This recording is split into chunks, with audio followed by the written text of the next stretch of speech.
आज का पहला पॉइंट होगा, वो एक्चुअली में चौथे नंबर का टॉपिक होगा, और इसका नाम होगा मोल फ्रैक्शन। इसका नाम होगा मोल फ्रैक्शन। सर हम मोल जानते हैं, तो हम फ्रैक्शन भी जानते हैं। फ्रैक्शन का मतलब होता है रेशियो और टोटल से डिवाइड। मोल फ्रैक्शन को हम हमेशा एक्स से शो करते हैं। एक्चुअली में ये एक्स नहीं होता, ये एक ग्रीक लेटर होता है काई, K-I, उससे शो करते हैं। तो कई टीचर इसको काई बोल देते हैं, कई टीचर इसको एक्स बोल देते हैं।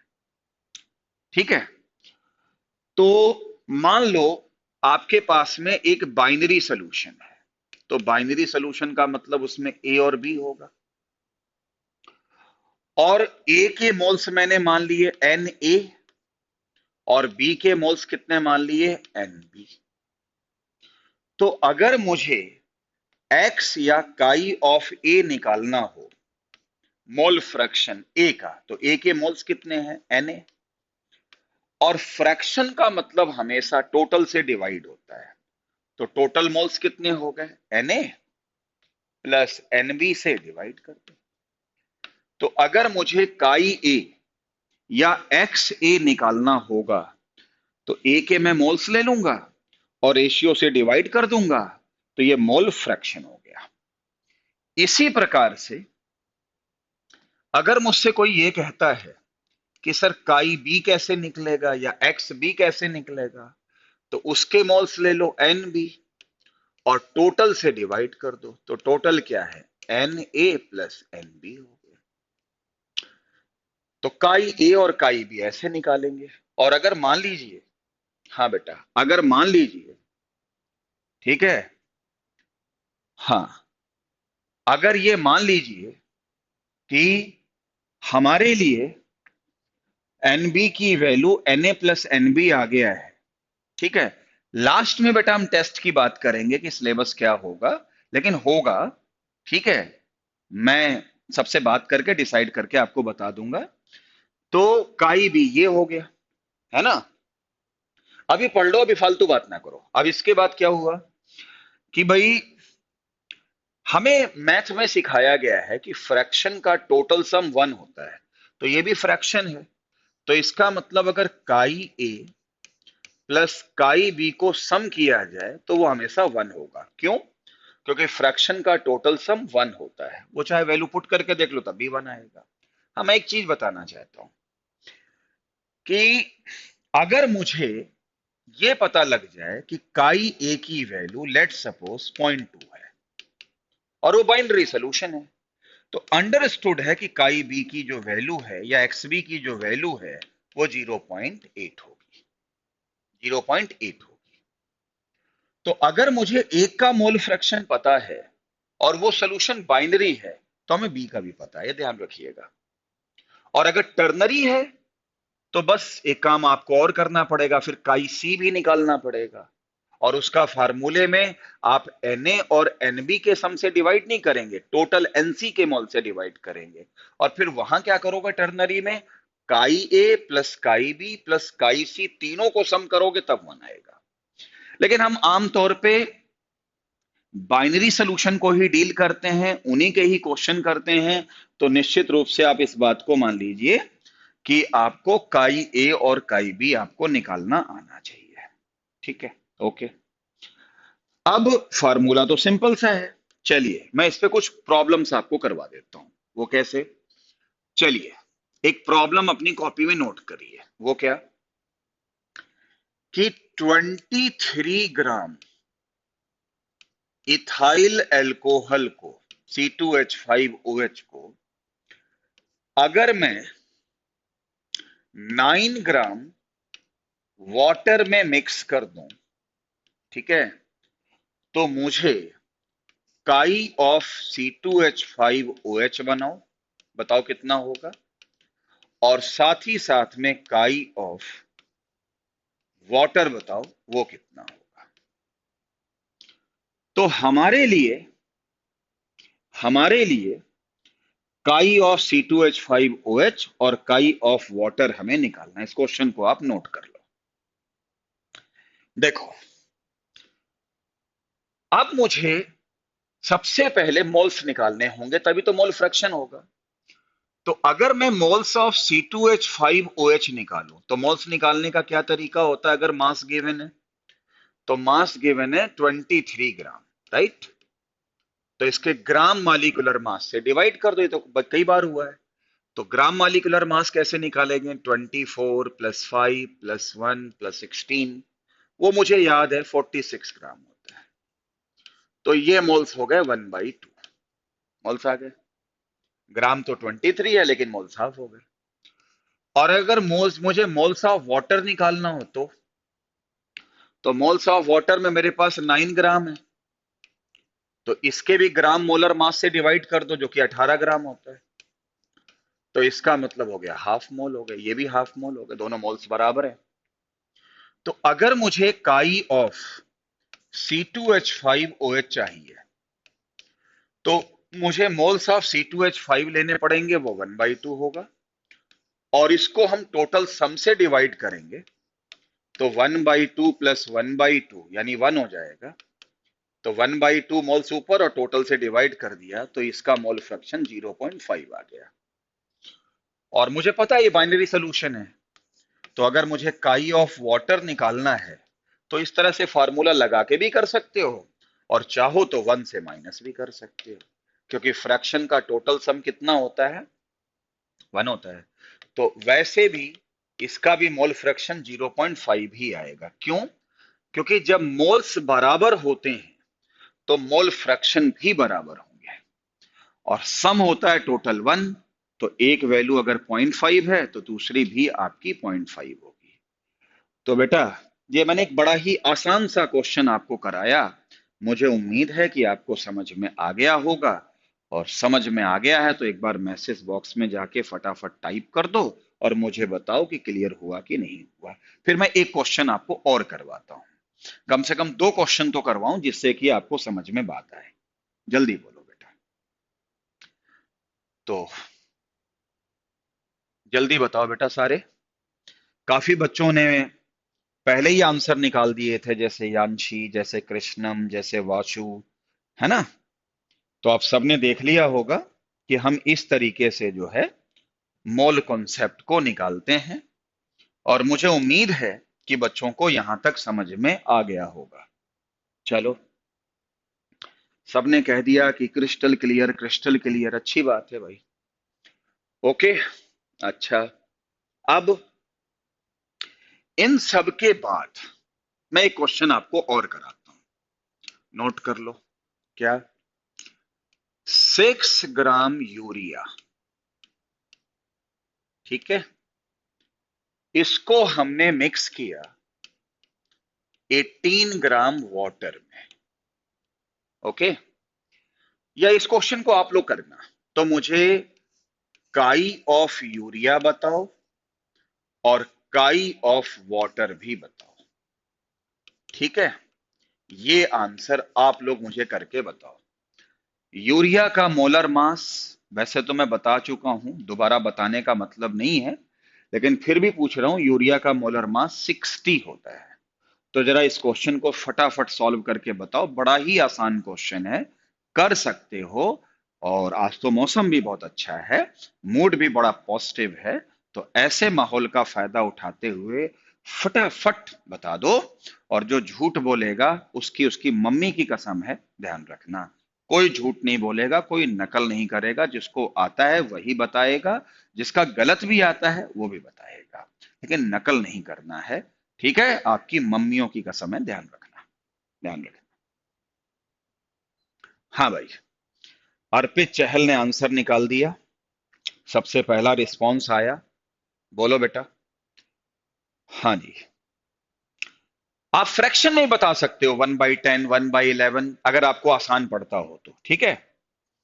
हाँ, बिल्कुल बिल्कुल बिल्कुल। वाशु ने आंसर दिया, सानवी ने आंसर दिया, फटाफट बताओ भाई, जल्दी बोलो। नेहा का आंसर आया है, और बोलो। हैं, आज मैसेज थोड़े धीमे धीमे आ रहे हैं, लगता है आप लोग के नेट स्लो हैं।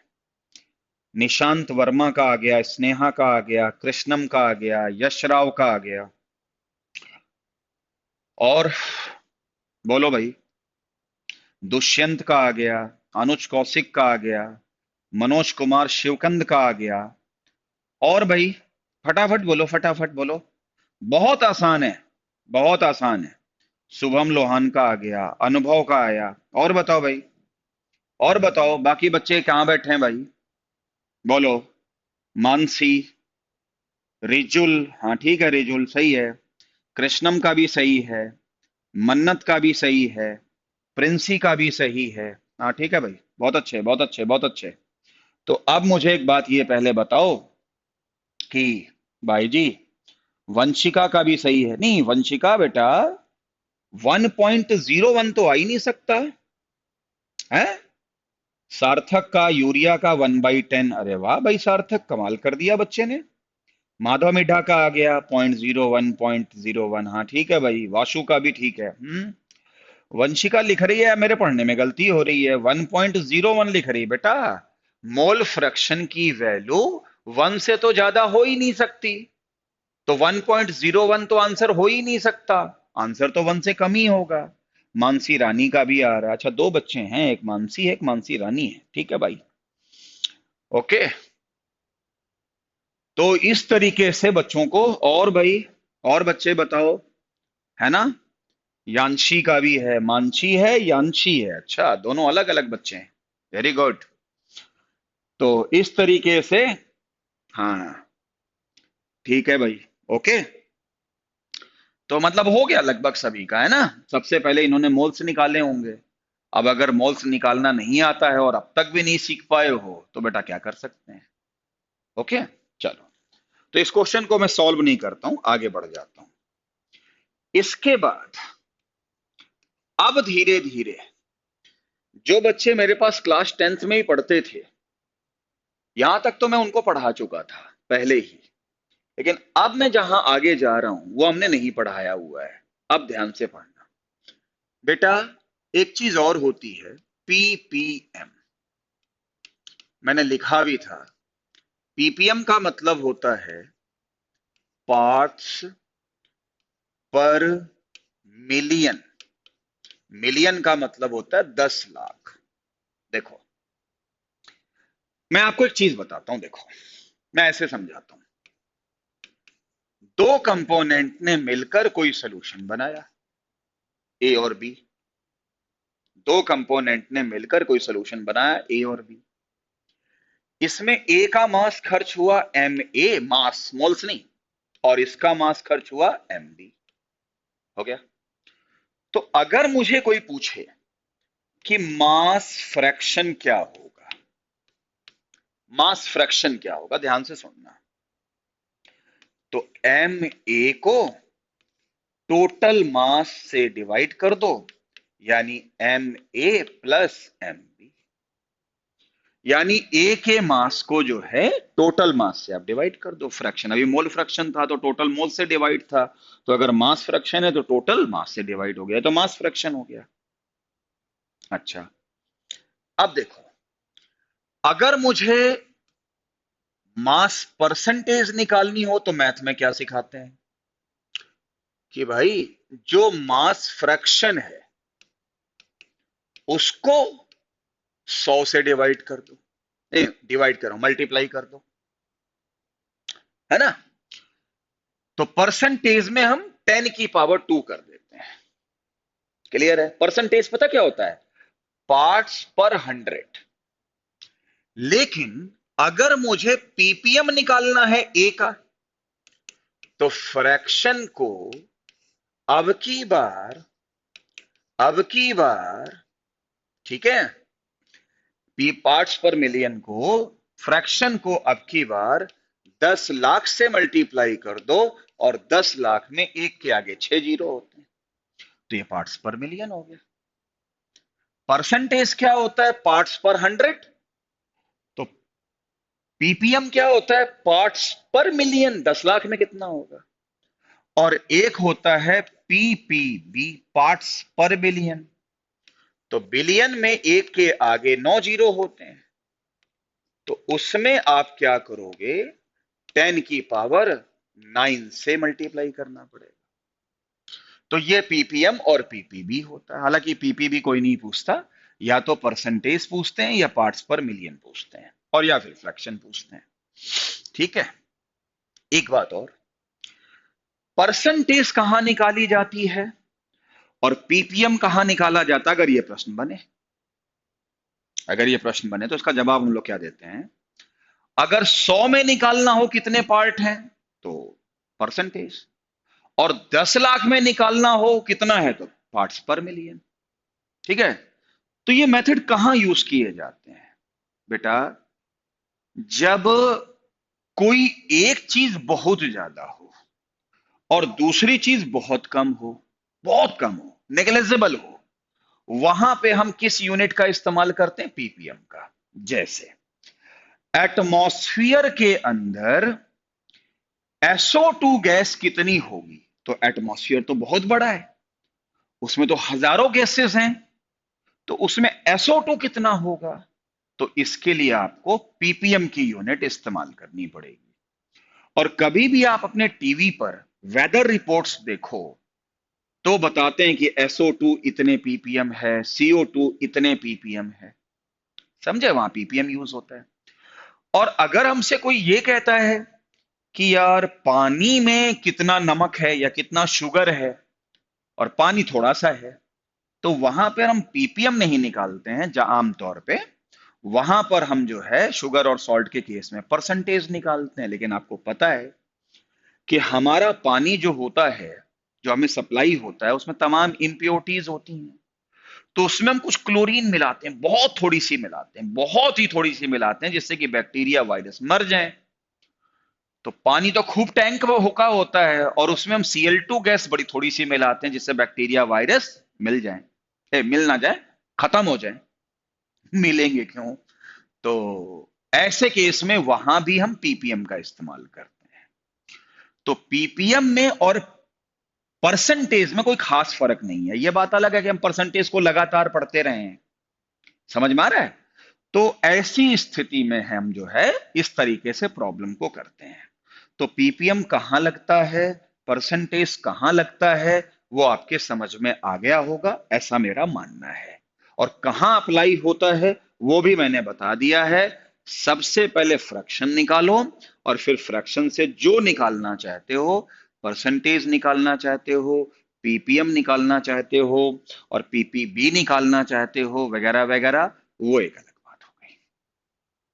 तो मुझे उम्मीद है कि इसकी थ्योरी समझ में आ गई होगी। ठीक है, तो जैसे मान लो एक क्वेश्चन एक बार नीट में ऐसे पूछा गया, नीट में क्वेश्चन क्या पूछा गया कि भाई 10 ग्राम कैल्शियम को, ठीक है, 100 ग्राम कैल्शियम कार्बोनेट में मिक्स कर दिया गया।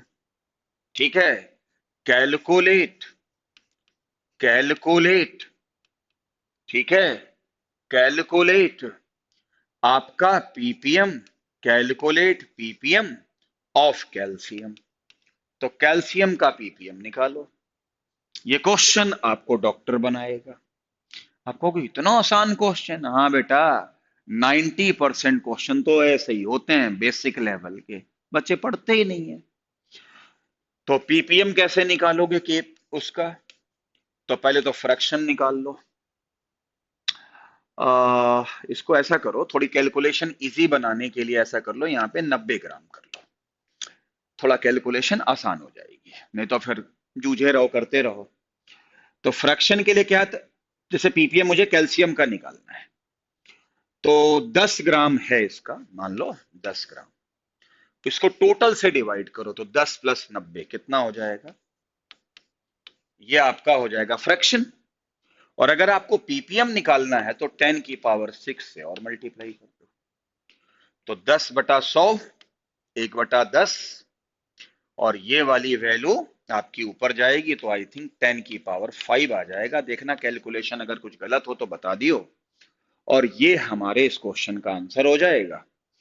तो भाई 10 की पावर 5 ऐसे हुआ ना, 10/100 1/10 हुआ, 10 ऊपर जाएगा तो 10 की पावर 5 हो जाएगा। इस तरीके से कुछ सवाल बनते हैं, तो जो कि बहुत ही आसान होते हैं, कोई बात ही नहीं इसमें। तो आ गया समझ में? क्लियर है ना? ओके। तो जरा सारे बच्चे पहले ये बताओ, क्या पीपीएम क्या होता है, परसेंटेज क्या होता है, फ्रैक्शन क्या होता है, और इस पे क्वेश्चन किस तरह से बनते हैं? फटाफट अपने मैसेज बॉक्स में बोलो। हाँ बेटा, फटाफट अपने मैसेज बॉक्स में जाकर बताइए समझ में आया कि नहीं आया। अनुज कौशिक कह रहे हैं जी वीडियो रुक गई थी, एक बार दोबारा एक्सप्लेन कर दो। बेटा वीडियो आपकी अगर रुक रही है ना, तो इस सिस्टम को थोड़ा ओके कर लो। और इसमें मैंने यही कुछ कहा है कि भाई, मैंने मोटी बात यही कही है कि पहले फ्रैक्शन निकाल लो मास का। अगर परसेंटेज निकालना है तो 100 का मल्टीप्लाई कर दो। पार्ट्स पर मिलियन निकालना है तो 10 की पावर 6 कर दो। पार्ट्स पर बिलियन निकालना वो आमतौर पे नहीं होता, तो 10 की पावर 9 कर दो। तो बिलियन उलियन का कोई क्वेश्चन नहीं पूछता, पीपीएम के पूछते हैं या परसेंटेज के पूछते हैं या फ्रैक्शन के पूछते हैं, वो अपना कर लो। फ्रैक्शन का मतलब हमेशा क्या होता है, जिसका फ्रैक्शन निकालना है उसके मास या मोल्स ऊपर लिख लो, टोटल से डिवाइड कर दो, तो ये तो हो गया फ्रैक्शन। अब आगे किससे मल्टीप्लाई करना है, पीपीएम में या परसेंटेज में, क्वेश्चन के हिसाब से कर लो, काम खत्म हो गया। समझ में आ गया कि नहीं आ गया, बताओ भाई। नहीं नहीं नहीं बेटा, हमेशा जो पीपीएम होता है यश राव, है ना सर, कैल्शियम तो कैल्शियम कार्बोनेट में भी है ना। है तो जरूर, बिल्कुल है मानसी, ये बात आपका सही सवाल है। लेकिन हाँ, एग्री हूं कि कैल्शियम तो यहां भी है देखा जाए तो। लेकिन हम चाहते हैं कि कैलकुलेशन इजी रहे, और अभी हमने सिर्फ ये कैल्शियम मिलाया जो बाहर से, उसकी हो गया। अगर आपको यहां कोई दिक्कत है तो यहां मैग्नीशियम कार्बोनेट कर लो। ठीक सवाल है आपका, मैं एग्री हूं कि कैल्शियम तो यहां भी है, और कैल्शियम का पूछा गया है, फिर तो कैलकुलेशन थोड़ी बढ़ जाएगी। अभी मैं हल्के फुल्के अंदाज में चल रहा हूं, यहां मैग्नीशियम कार्बोनेट कर लो अगर आपको कोई दिक्कत है तो। अभी तो मैंने उसी का निकाला जो मिक्स किया गया आपस में। ठीक है, हाँ जी, आ गया सबके समझ में? तो ठीक है भाई, बाकी तो सबने कह दिया है।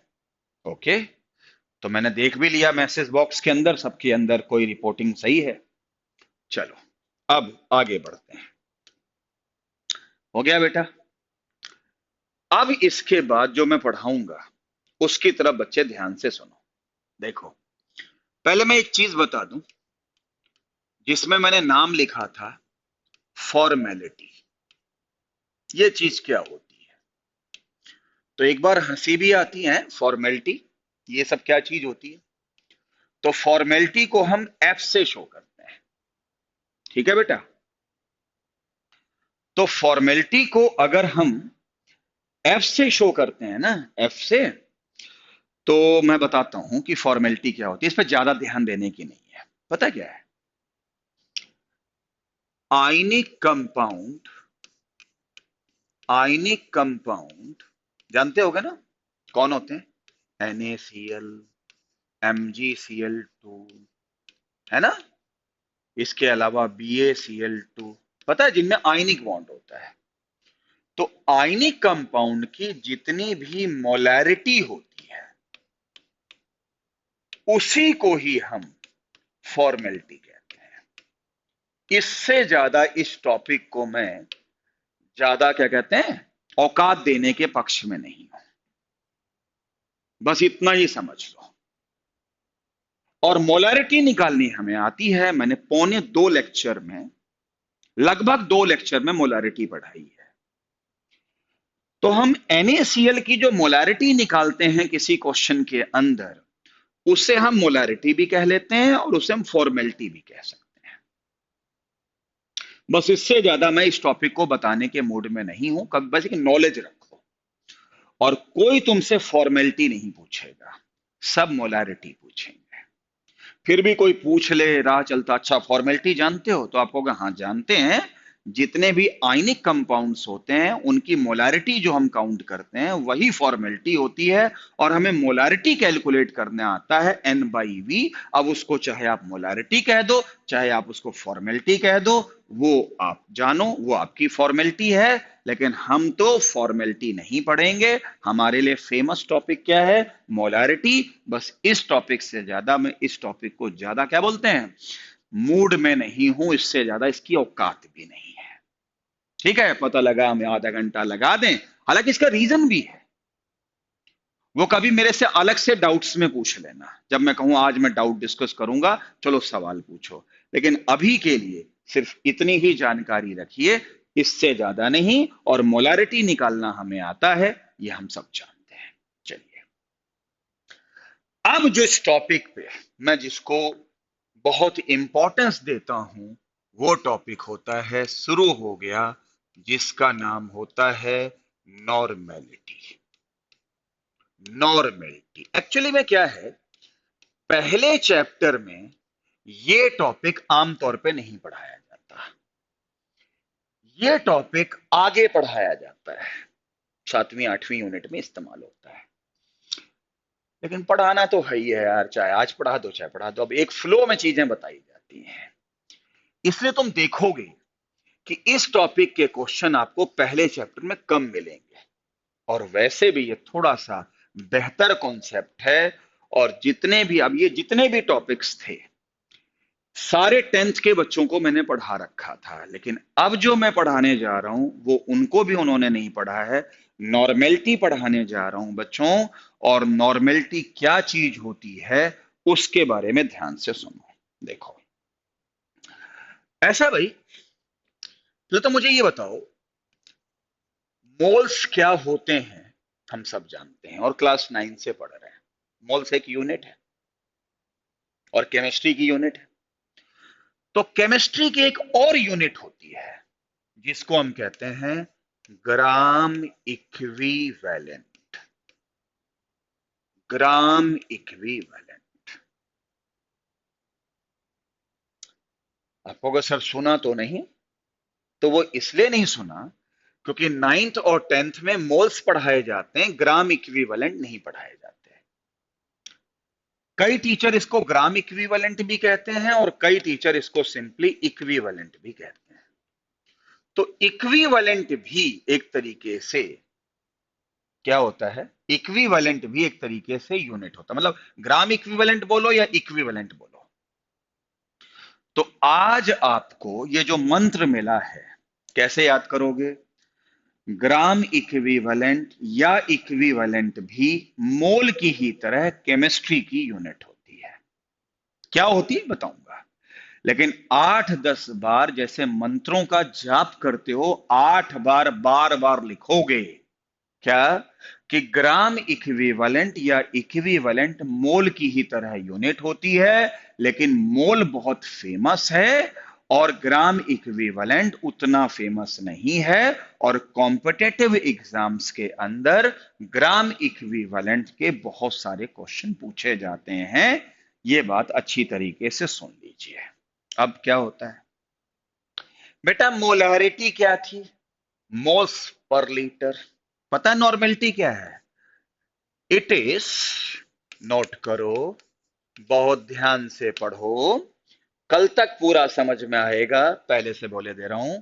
इट इज द, एक बड़ा टॉपिक शुरू हुआ है, it is number of equivalent या ग्राम इक्विवेलेंट, आप कुछ भी लिख सकते हो। It is number of equivalent of salute, of salute, आगे है डिजॉल्व्ड पर लीटर ऑफ सॉल्यूशन, पर लीटर ऑफ सॉल्यूशन। तो मोलारिटी क्या थी? मोलारिटी थी एक मोल में सल्यूट, सॉरी यार गलत बोल गया, मोलारिटी ये थी 1 लीटर सॉल्यूशन में सल्यूट के जितने भी मोल्स होते थे उसे मोलारिटी कहते थे। नॉर्मेलिटी क्या होती है? 1 लीटर सॉल्यूशन में सल्यूट के जितने भी ग्राम इक्विवेलेंट या इक्विवेलेंट डिसॉल्व होते हैं, उन्हीं को ही हम सॉल्यूशन की नॉर्मेलिटी कहते हैं। और नॉर्मेलिटी को हम कैपिटल एन से शो करते हैं। अभी बहुत कुछ समझ में नहीं आया होगा, बस एक ही चीज समझ में आई होगी, पर लीटर सोल्यूशन। लेकिन इक्विवेलेंट या ग्राम इक्विवेलेंट क्या है अभी तो कुछ जानते ही नहीं हो, अभी तो बताना शुरू किया है। लेकिन बिना दिमाग लगाए कम से कम 7-8 बार अपनी कॉपी में लिखना है आपको कि 1 लीटर सोल्यूशन के अंदर सॉल्यूट के जितने भी इक्विवेलेंट या ग्राम इक्विवेलेंट डिसॉल्व होते हैं उसे जो है सॉल्यूशन की नॉर्मेलिटी कहते हैं। बच्चे पूछेंगे सर ये ग्राम इक्विवेलेंट या इक्विवेलेंट क्या चीज होती है, तो कहेंगे अभी तक तो सर ने ये कहा है कि मोल की ही तरह एक यूनिट होती है, लेकिन मोल हम पूरा पढ़ चुके हैं, ग्राम इक्विवेलेंट अभी सर पढ़ाएंगे तब हम बताएंगे। इसको 8-10 बार अपनी कॉपी में लिखना है और आइए मिलकर समझते हैं कि ग्राम इक्विवेलेंट और इक्विवेलेंट क्या चीज है। हंसते खेलते पढ़ेंगे, मजे लेके पढ़ेंगे, बहुत मजा आने वाला है। और इसलिए अब मैं इस बोर्ड में जितने भी बंदे थे सबको मैंने भगा दिया और मेरा बोर्ड साफ हो गया है। सबसे पहले मैं आपको एक फार्मूला लिखता हूं एन का। एन मतलब एन बोले तो नॉर्मेलिटी, और इसका फार्मूला होता है number of gram equivalent. Gram equivalent किसके? सॉल्यूट के। जैसे मोल्स होते थे, डिवाइडेड बाय वॉल्यूम किसका? सॉल्यूशन का। किस यूनिट में? लीटर में। तो ये हमारी नॉर्मेलिटी की फार्मूला हो गया कि number of gram equivalent of solute dissolved पर लीटर ऑफ सॉल्यूशन को हम नॉर्मेलिटी कहते हैं। आप कहोगे सर आप गोल गोल गोल घुमाए जा रहे हो, ये मेन चीज तो बता ही नहीं रहे हो। यानी नॉर्मेलिटी में क्या था ऊपर, नॉर्मेलिटी में ऊपर क्या था? Gram equivalent. मोलारिटी में क्या था ऊपर? Number of moles. डिनोमिनेटर दोनों का सेम था। लेकिन ये नहीं समझ में आ रहा है कि जैसे नंबर ऑफ ग्राम इक्विवेलेंट क्या होता है, नंबर ऑफ मोल्स क्या होता है, ये तो अपने को पता अब तक तो लग चुका होगा। ठीक है सर, बताता हूं, वेट करिए, इंतजार करिए। इंतजार का मजा ही अलग है। जैसे आपको 7 बजे पकोड़े मिलेंगे तो आपके मन में बात चल रही है कि जल्दी से जल्दी क्लास खत्म हो जाए, पकोड़ों पे मैं टूट पड़ूं, वैसे ही ये भी समझने की चीज है। थोड़ा सा एक क्रेज तो बनाना ही चाहिए कि एक चीज क्या होती है, तभी तो समझ में आएगा कि पढ़ा कौन रहा है। तो चलिए अब इसका सस्पेंस खत्म करते हैं और धीरे धीरे इसके ऊपर से पर्दे को हटाते हैं और इस टॉपिक को समझते हैं। आइए, तो नंबर ऑफ ग्राम इक्विवेलेंट कैसे निकालते हैं? तो कहा जाता है कि जो गिवन वेट होता है उसको इक्विवेलेंट वेट से डिवाइड कर दो। लो जी, एक नई समस्या खड़ी हो गई। पढ़ने गए थे ग्राम, क्या बेटा? इक्विवेलेंट। तो पता लगा उसका निकालने का तरीका होता है कि वेट को इक्विवेलेंट वेट से डिवाइड कर दो। सर वेट तो नाम सुना था, इक्विवेलेंट वेट ये तो पहली बार नाम सुन रहे हैं, ये क्या है? ठीक है, तो ये तो ऐसा ही लग रहा है कि एक गुफा के अंदर गए ढूंढने के लिए कि उसके अंदर चीजें क्या हैं, तो उसके अंदर एक और गुफा मिल गई। तो इस गुफा में फंस ना जाओ, चिंता ना करो, मैं खड़ा हूं। एक एक करके टिकाई से आपको समझाएंगे। Wait and watch. Sir gram equivalent क्या है इतना समझ में आ गया, मोल की तरह यूनिट होती है। मोल्स कैसे निकालते थे? Weight by molar mass. Molar mass. और ये कौन सा मास है? Equivalent mass. और केमिस्ट्री में मास और वेट एक ही चीज है, मैं कई बार कह चुका हूं, फिर कह रहा हूं, इसलिए कहीं वेट लिख दूं या मास लिख दूं, केमिस्ट्री में इग्नोर कर दियो। अच्छा भाई, तो सर इक्विवेलेंट मास क्या होता है?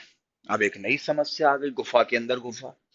तो सबसे पहले मैं आपको यह बताता हूं कि इक्विवेलेंट मास क्या चीज होती है, तभी तो आगे समझा पाऊंगा ग्राम इक्विवेलेंट क्या होता है। अब इक्विवेलेंट मास, नाम क्या है? Equivalent mass. नाम क्या है? Equivalent mass. नाम क्या है? Equivalent mass. ऐसा नहीं लग रहा किसी मास की तुलना में दिख रहा है ये इक्विवेलेंट मास? कुछ ऐसा लग रहा है ना? ठीक है ना? कुछ फीलिंग आ रही है? तो इक्विवेलेंट मास क्या होता है मैं बताता हूं आपको। देखो, it is mass of element, it is mass of element which combine, ये टॉपिक कल तक पूरा होगा, पहले सुन लो। It is the mass of element which combine with, note करते रहना, 1 ग्राम हाइड्रोजन और 8 ग्राम ऑक्सीजन और 35.5 ग्राम क्लोरीन। क्लोरीन ये होता है। तो इक्विवेलेंट वेट की एग्जैक्ट डेफिनेशन केमिस्ट्री में ये है। इक्विवेलेंट वेट किसी भी एलिमेंट का वो वेट होता है जो हाइड्रोजन के या तो 1 ग्राम से रिएक्ट करे, ऑक्सीजन के या तो 8 ग्राम से रिएक्शन करे, और या फिर क्लोरीन के 35.5 ग्राम से रिएक्ट करे। तो आपको अगर देखा जाए तो इक्विवेलेंट मास पता क्या है? अगर हाइड्रोजन है तो ये देख लो, हाइड्रोजन के 1 ग्राम से एलिमेंट कितना रिएक्ट कर रहा है, वही उसका इक्विवेलेंट मास होगा। अगर हाइड्रोजन नहीं है तो ऑक्सीजन हो सकता है, उसके रिस्पेक्ट में निकाल लो। अगर वो भी नहीं है तो क्लोरीन के रिस्पेक्ट में निकाल लो। आप कहोगे जी ये तीनों में से कुछ ना हो, फिर कैसे निकालेंगे? वो बात की बात है, लेकिन पहले हम ये मान के चलते हैं कि इन तीन में से आपको कुछ मिलेगा। मैं आपको एग्जाम्पल देता हूं, तब आपको मेरी बात समझ में आएगी। देखो, जैसे मान लो, अच्छी तरीके से देखो कैसे ये डिफिनीशन मैंने समझाई, एक बार फिर से सुन लो। इक्विवेलेंट मास वो मास होता है जो या तो हाइड्रोजन के 1 ग्राम से रिएक्ट करता है, या तो ऑक्सीजन के 8 ग्राम से रिएक्शन करता है, और या फिर क्लोरीन के 35.5 ग्राम से रिएक्ट करता है। इन तीन में से कोई एक होना चाहिए। इसी मास को हम क्या नहीं कहेंगे? Equivalent mass. और जब इक्विवेलेंट मास या वेट पता लग जाएगा तो उसको वेट से, मतलब वेट ऊपर लिख के इससे डिवाइड कर देंगे, उससे नंबर ऑफ ग्राम इक्विवेलेंट आ जाएंगे, लाइक मोल्स, वो यहां रख देंगे तो मुझे नॉर्मेलिटी मिल जाएगी, और हमारा जो जीवन है, जो अभी हमारा कष्टकारी है, वो नॉर्मल बन जाएगा। मैं ये कहना चाहता हूं, ये मैं बताना चाहता हूं, और इस तरीके से बच्चे समझ गए होंगे कि मैं क्या बताने की कोशिश कर रहा हूं। तो सबसे पहले ये बताओ कि अभी मैं एक एक करके चीजों को समझा रहा हूं कि पहले ये समझ लो, फिर ये समझ लो, फिर ये समझ लो, लेकिन आज का लेक्चर बहुत शानदार, बहुत जानदार, बहुत इफेक्टिव है। जितना बेहतरीन समझोगे, 2 साल अगले केमिस्ट्री में न्यूमेरिकल जोन में उतने ही कंफर्ट जोन में रहोगे। ये बात अच्छी तरीके से सुन लो बेटा। आईआईटी जेई में मैथ नहीं हिलती, मैथ नहीं हिलती। फिजिक्स का भी लगभग लगभग उतना तो नहीं है, लेकिन कुछ तो है। लेकिन केमिस्ट्री जिसको आती है आईआईटी जेई में, वो क्लिक कर जाता है, और केमिस्ट्री में जिसने परफॉर्मेंस अच्छी दे दी वो आईआईटी क्लियर कर जाता है। क्योंकि आईआईटी का पेपर एडवांस, मैं एडवांस की बात कर रहा हूं, एडवांस का पेपर इंडिया का ही नहीं, वर्ल्ड का टफेस्ट एग्जाम है आईआईटी एडवांस, समझे? और उसमें मैथ तो बिल्कुल नहीं हिलती। मैथ की कट ऑफ जानते हो कितनी जाती है? 4 या 5। 4 नंबर 5 नंबर है तो कट ऑफ क्लियर है। लेकिन फिजिक्स भी उतना नहीं है, लेकिन हाँ इस लेवल से थोड़ा सा है, लेकिन अब ठीक ठाक है। लेकिन केमिस्ट्री का लेवल इतना बेहतरीन अगर जिस बच्चे ने कर लिया वो फटाफट निकल जाता है, और उसमें सब चीजें आनी चाहिए। ठीक है, तो केमिस्ट्री में अपने मन से कुछ नहीं हो सकता, ये प्रैक्टिकल की चीजें हैं। H2 और Br2 मिलेंगे तो HBr ही बनेगा, HCl नहीं बना सकते। इसलिए इसके कॉन्सेप्ट लिमिटेड हैं, तो बहुत ध्यान से पढ़ना। और तरीका मैंने आपको बता दिया है, बाकी आपकी मर्जी है। तो मुझे उम्मीद है कि आपको समझ लो। हाँ, सानवी कह रही जी मेरा नेट चला गया था। हाँ हाँ, मानसी रानी CaCO3 का भी पीपीएम निकाल सकते हैं। बेटा मैं मैसेज अब पढ़ रहा हूँ, अभी तक तो मेरा ध्यान नहीं था, ठीक है। तो मानसी रानी बेटा, मैं आपको पहले ये बता दूं कि आपका मैसेज थोड़ा पहले आया था 6:32 पर, और इस वक्त मैं 6:50 पे आपसे बात कर रहा हूं, लेकिन मैसेज साफ दिख रहा है। हाँ निकाल सकते हैं, CaCO3 की भी निकाल सकते हैं, लेकिन अभी मैं उतना कैलकुलेशन में जाना ही नहीं चाहता था। ठीक है। हाँ, सानवी ने कहा जी एक बार रिपीट कर दो, मेरा नेट, यार नेट गड़बड़ है लगता है, तभी बच्चों के मैसेज कम आ रहे हैं, पूरे आ नहीं पा रहे हैं। और ये टॉपिक में थोड़ा सा भी गड़बड़ी हो जाएगी तो फिर कमाल हो जाएगा। तो जिनके नेट गड़बड़ आ रहे हैं, ठीक, वो इस वीडियो को दोबारा देख लियो। खास तौर से नॉर्मेलिटी, खास तौर से नॉर्मेलिटी देख लियो दोबारा, तब आएगा कल समझ में, कल जब क्वेश्चन कराऊंगा। समझे भाई। आज थोड़ा सा नेट बच्चों का लग रहा है धीमा है, हमारा तो ठीक है, लेकिन बच्चों का लगता है धीमा सिस्टम है, तभी मैसेज धीमे धीमे करके आ रहे हैं। हाँ, नीट में केमिस्ट्री ठीक ठाक आती है, मतलब काफी इजी होती है। सबसे ज्यादा नीट में फिजिक्स डिमांडिंग होती है, उसके बाद केमिस्ट्री होती है, और सबसे बायो, बायो तो सारे कर ले में, लेकिन डिमांडिंग सब्जेक्ट उसमें उसमें फिजिक्स ज्यादा टफ होती है, उसके बाद केमिस्ट्री का नंबर आता है। ठीक है, लेकिन अगर आपके बेसिक्स क्लियर हैं तो कोई दिक्कत ही नहीं बेटा। हाँ, इसलिए इस सब्जेक्ट पे इग्नोर ना करियो, अगर आपका फैसला करना, आपका भविष्य बनाएगा ये। और आम तौर पे जिसकी फिजिक्स मैथ अच्छी होती है उसकी केमिस्ट्री कमजोर होती है, एक जनरल परसेप्शन है। फिर तो उसका आईआईटी में हो ही नहीं सकता। एडवांस की बात कर रहा हूं, मेंस छोड़ो। और नीट में बायो तो सबकी बाय एंड लार्ज सेम होती है, लेकिन जिसको फिजिक्स केमिस्ट्री आती है, स्पेशली फिजिक्स आती है, वो आगे चला जाता है। केमिस्ट्री में हो ही जाती, कोई खास बात नहीं है। तो ये बात है। तो ये ट्रेंड रहा है, हम अपने 25 साल के एक्सपीरियंस के आधार पे आपसे बात कह सकते हैं।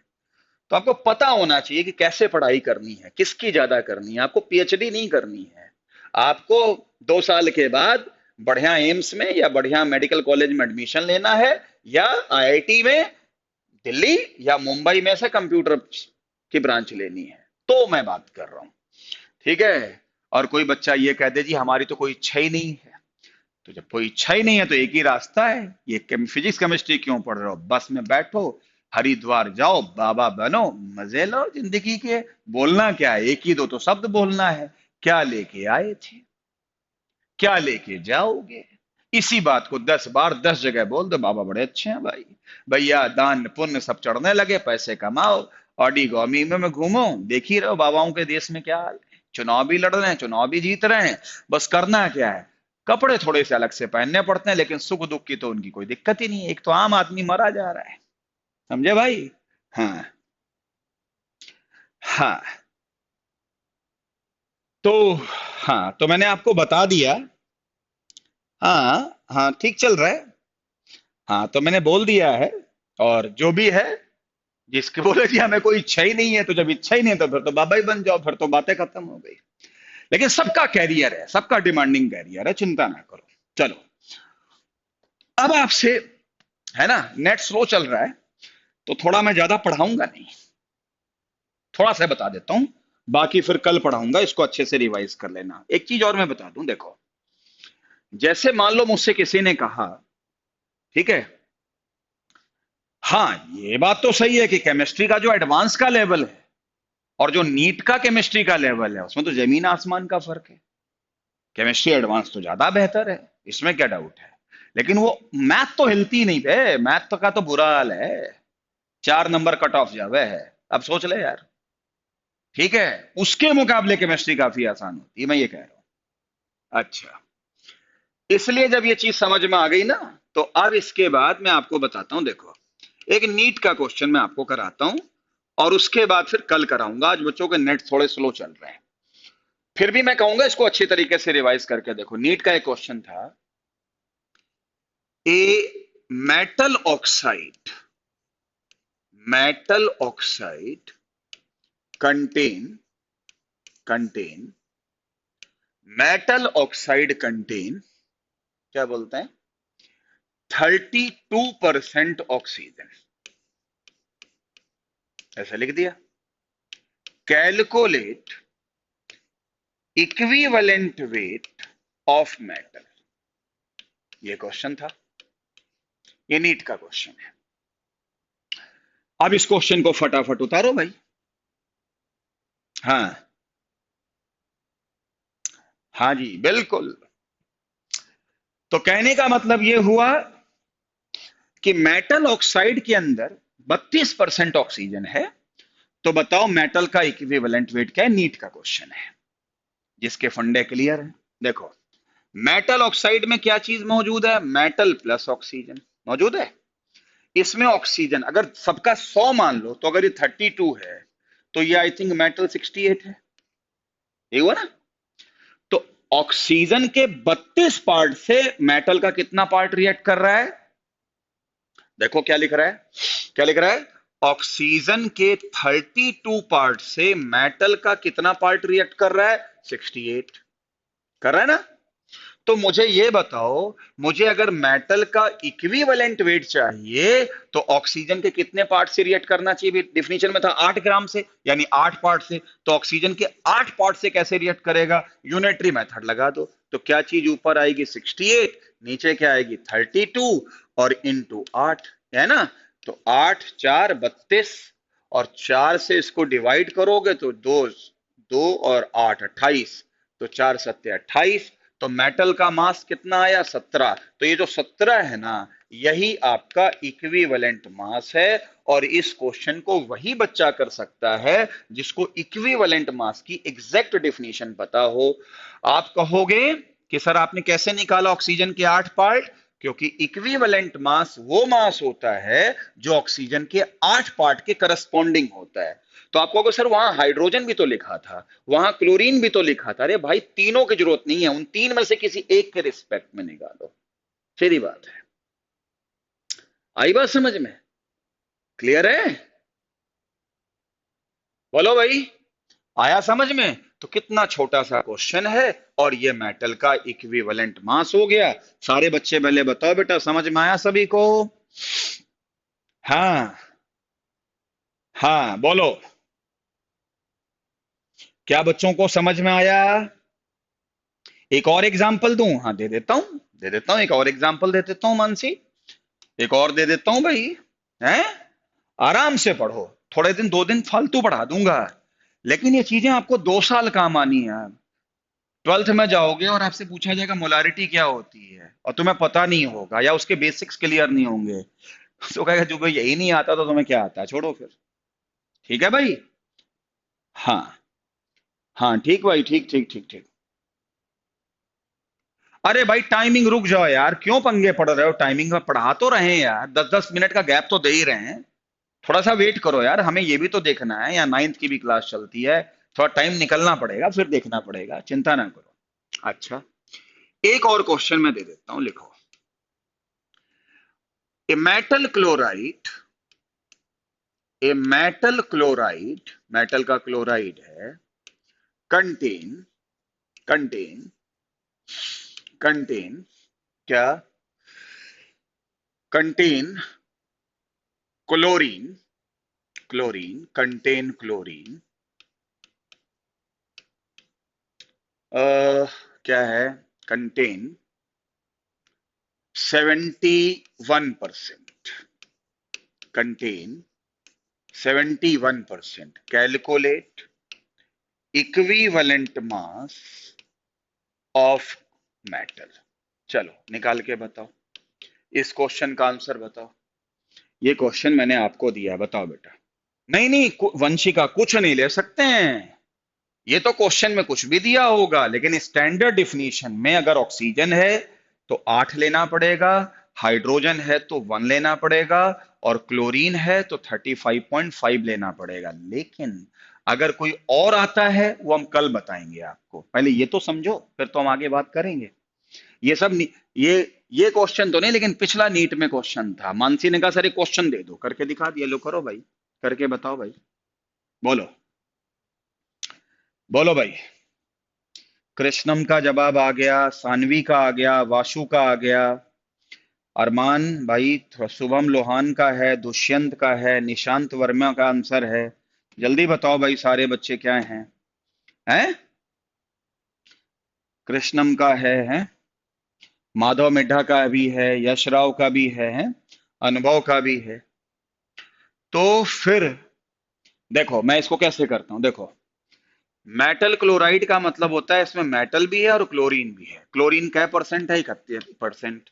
तो ये कितना हो जाएगा? 29। अब तो सीधा सीधा कर लो। 71 के करस्पॉन्डिंग में मेटल कितना है? 29। तो 35.5 के करस्पॉन्डिंग कितना हो जाएगा? तो 29/71 इंटू 35.5, ये इससे कैंसिल हो जाएगा 2। तो इसका आंसर 29/2 आएगा, और इसकी वैल्यू 14.5 आएगी। ऐसे क्वेश्चन मेडिकल में और जेई मेंस में खूब आते हैं, और कभी कभी एडवांस में भी आते हैं। अब जो एडवांस वाले क्वेश्चन हैं, जो थोड़े बेहतर हैं, वो आप कल ही बेहतर समझ पाओगे। लेकिन एक बात सुन लो, अभी ये टॉपिक बस शुरू हुआ है। इसी टॉपिक को बार बार पढ़ लेना, कम से कम 8 बार मंत्रों का जाप कर लेना, तब आपके ऊपर कृपा आएगी, कृपा आएगी, कृपा आएगी, कृपा आएगी। अब कृपा नहीं चाहते हो तो एक अलग बात है। और आज मैं पढ़ाई को यहीं पे रोकता हूं। बंद करिए, पकौड़े खाइए, मेरा नाम लीजिए कि आज विनोद सर ने पकौड़े खिलाए हैं। ठीक है? मेरी वजह से आज आप पकौड़े खा रहे हो, इसके लिए बहुत बहुत बधाई। कल मिलते हैं इसी टाइम पर, सेम टाइम पर। अपना ध्यान रखिए, हंसते रहिए, खेलते रहिए, मुस्कुराते रहिए, एंटीबॉडी बनाते रहिए।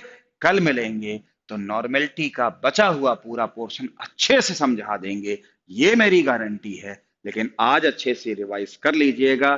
टेस्ट क्या होगा समझ लीजिए, अभी से बता दे रहा हूं कि जितना हम लोग शनिवार तक पढ़ेंगे, उसी का ही संडे को टेस्ट होगा ऑनलाइन। ये बात अच्छी तरह से सुन लीजिए, और इसीलिए अब रिवाइज कर लीजिए। अब बैच सेट हो गया है, टेस्ट भी होना चाहिए, जिससे हमें पता लगे कौन घर पे पढ़ रहा है, कौन नहीं पढ़ रहा है।